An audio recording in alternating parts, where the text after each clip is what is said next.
Hey guys, welcome back to my channel.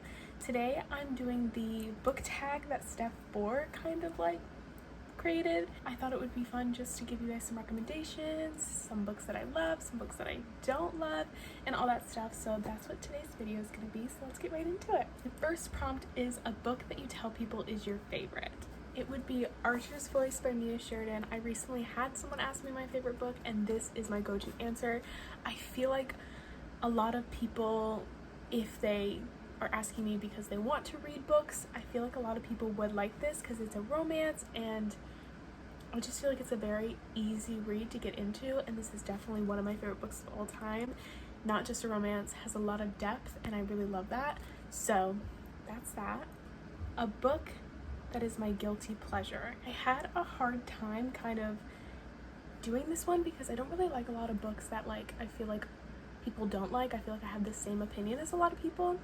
So I chose All Your Perfects by Colleen Hoover because this book is like one of my favorite books of all time. Like when I read this, I feel like me as a person changed. Like I feel like I changed because of this book.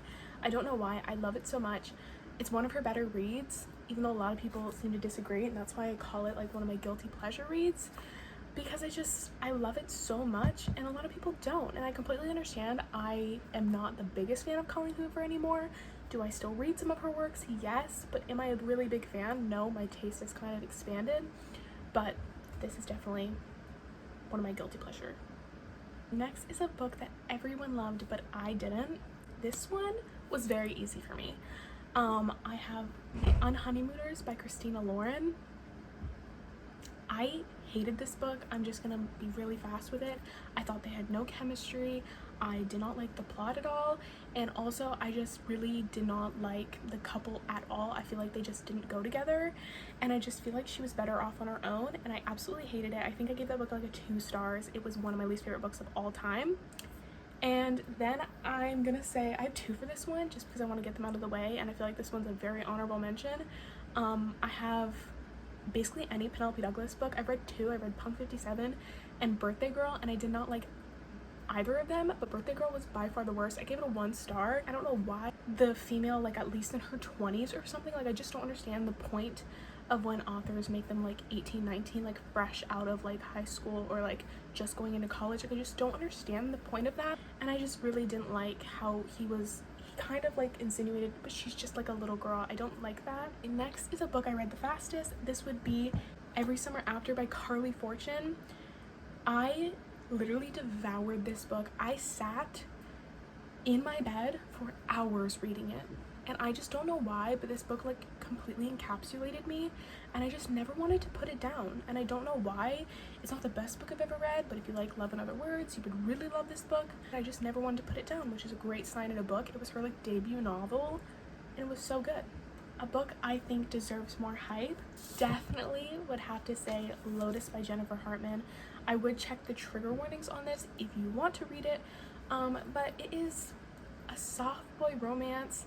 I just think this book is really good, and I don't hear anyone talk about it. I've heard Steph Bohr talk about it because this is where I got the recommendation from, but I feel like a lot of people don't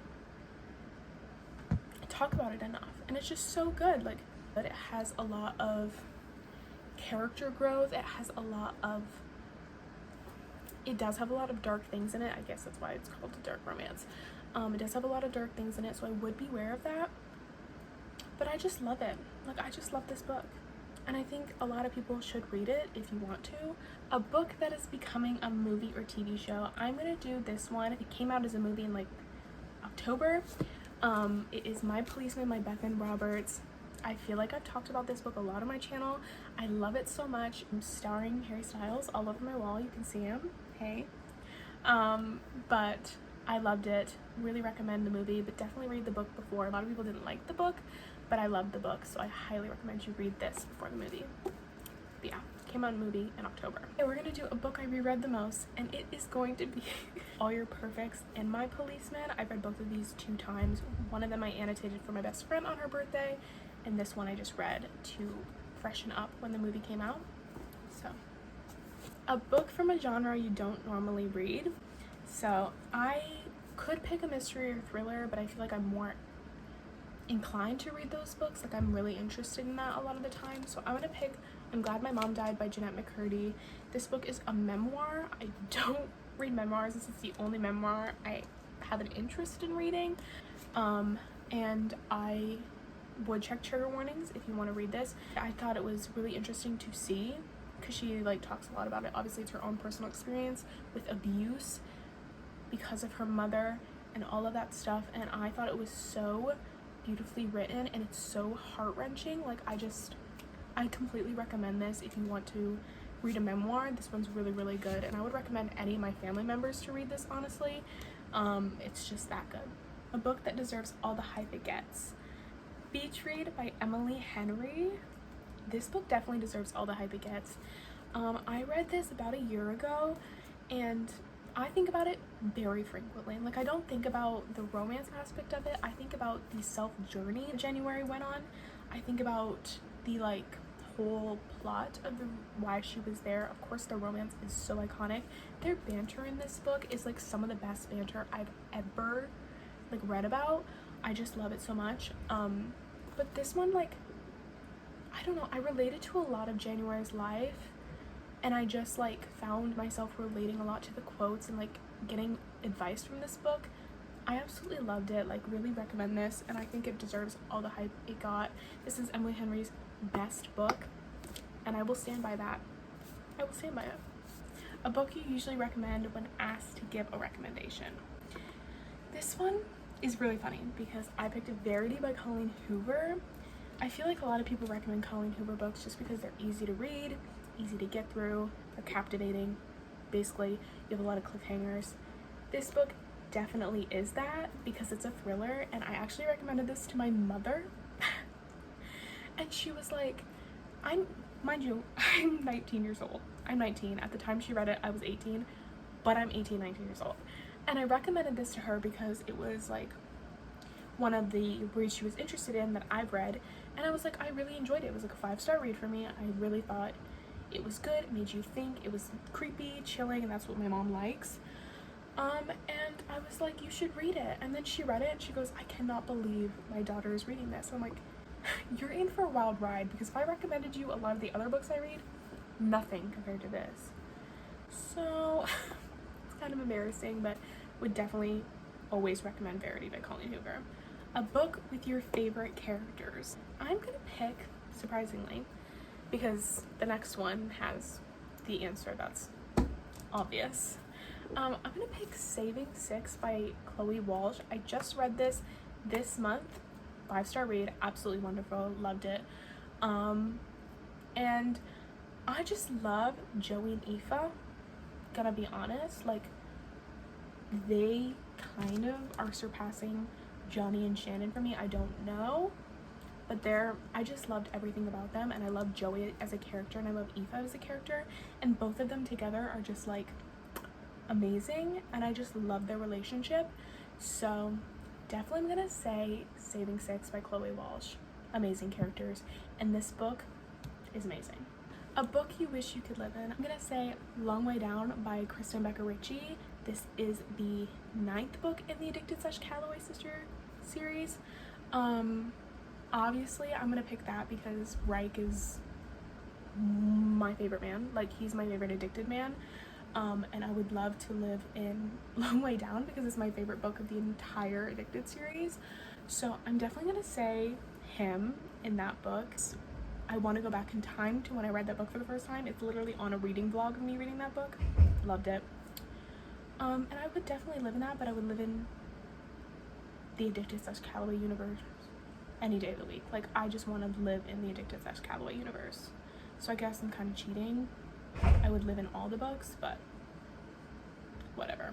A book you thought you would hate but ended up loving. Before We Were Strangers by Renee Carlino. This book, I almost didn't buy at Barnes & Noble because I was like, I'm not gonna like it. Like, I just feel like I'm not gonna enjoy it at all. And that couldn't be farther from the truth. I read this recently, sobbed my eyeballs out, literally cried. I just related so much to the overall message and the romance between these two. I loved it. And yeah, so I ended up really loving this. I gave it like a 4.5, 4.75 stars, I don't know. but it stuck with me, and I thought I would hate it. So I guess that's good. Now we're gonna switch it. We're gonna switch it up, and I'm gonna do a book that I thought I would love but ended up hating. Yeah. And that's definitely gonna go to The Flasher by Beth O'Leary. My thoughts about this book are kind of insane. Like, I read this book relatively recently. I mean, I think actually I can't remember when I read it, but this book is not the best. I thought I would love it.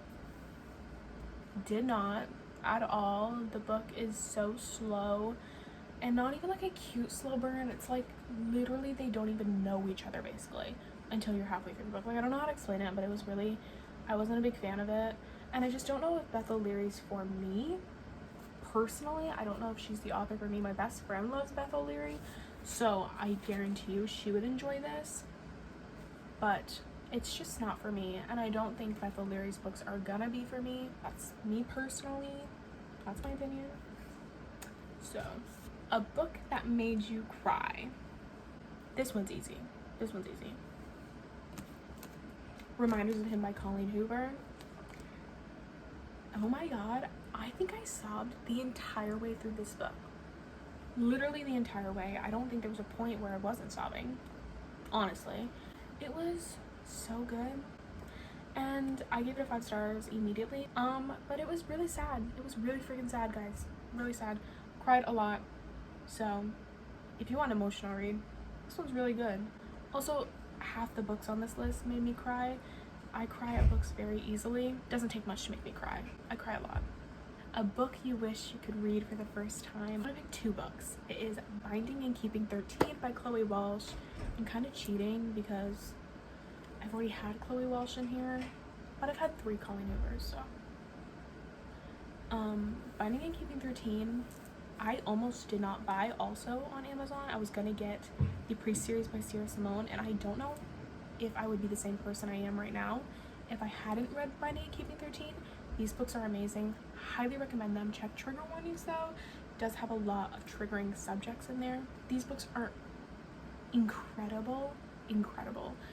Characters are so well developed, and I just feel like it is amazing. So those are books I wish I could read for the first time. I wish I could read Keeping 13 for the first time again though, because Keeping 13 was an immediate 5 star. That's how good it was. I love Keeping 13 much more than Binding 13. I mean, not much more. I love them both, but I definitely think Keeping 13 is the better of the 2. That's just what I think. I know a lot of people didn't like Keeping 13 as much as Binding 13, but I thought Keeping 13 was superior. That's the end of this book tag. It was so fun to do this. I remember watching tags and challenges on YouTube, especially book tags.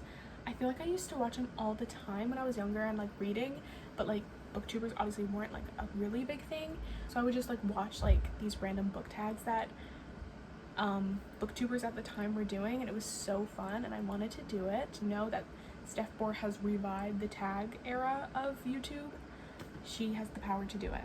So, and that's what she did. That's the end of this video. If you liked it, please give it a thumbs up and subscribe if you want to see more of my face. You can do this tag in the comments, like you know how to do a video. So if you want to do this tag in the comments, that'd be so fun to read. See if we have some similar books on our list. Okay, so that's it. I'll see you in the next one.